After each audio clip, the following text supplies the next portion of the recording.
MTV is a staple memory for Gen Xers like myself who remember it coming on air and it being what we watched all day long. Music television 24/7, nothing but videos, nothing but music, insights about music, stories on music, concerts on music, some bit news from folks, so people watching music, and leading us generations, our generations, this generation, Gen X generations, into essentially adulthood as it grew with us, literally what it provided to us.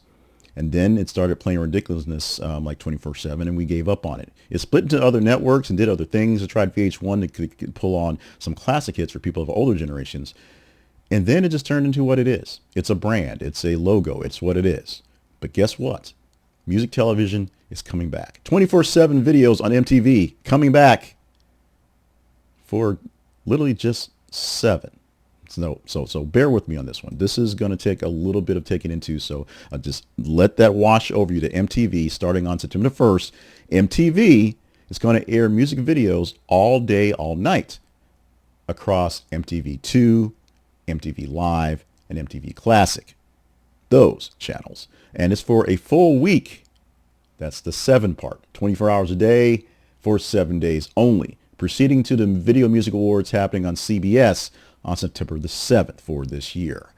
Instead of reality shows, viewers can expect curated mixes spanning the network's entire 44-year archive. So all the music, all the time, basically a Bob FM of videos for the first week of September. So happy birthday to me, I guess. But it's what's going to happen as the DNA of MTV is going to be inserted back into the old version and have a bit of a youthful renaissance for that week.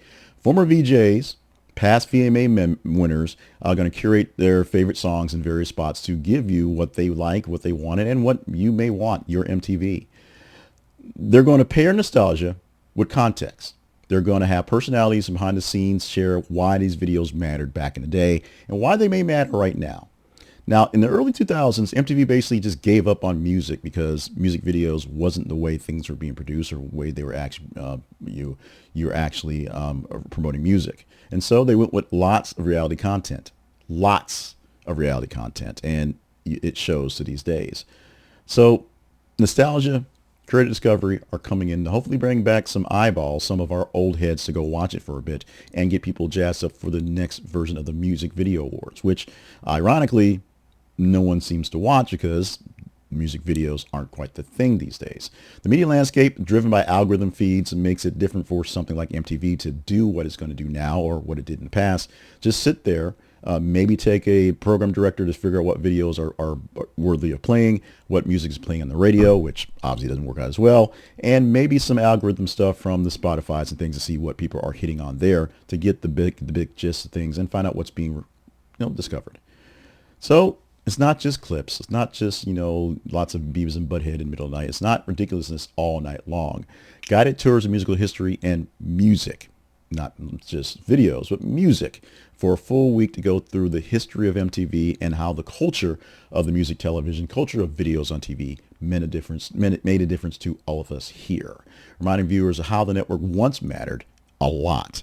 It also creates some live TV moments around the VMAs week, so you get a chance to promote that going forward. And with the VMAs being on CBS, which may be an odd turn, may be a way to bring some more popularity to the channel, to the brand again. Maybe they'll find a way to extend the life of this new old stuff again. The problem, I told you, 24/7 is literally 7 days until a post-VMAs lineup. And then back to the reality. It costs a lot of money to actually curate and bring people in and play the music licensing for all these videos.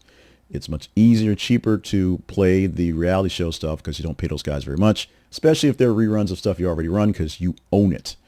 Will it cost MTV a bunch? Some money, yes. Will it cost them some eyeballs when people figure out what's going on?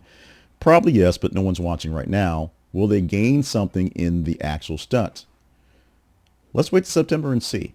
This excursion back into video-centric programming will be something that will be testy as they test it. Is the shift of music going to bring me back to watch it for a couple hours, or is it going to make me just more bitter and yell at the kids running across my lawn some more because it reminds me just how old I am? We shall all see in the videos and the clips we do on our Gen X versus other other generations going forward. As we say we wanted MTV, and then once we get it back, we'll actually see if we actually wanted it back.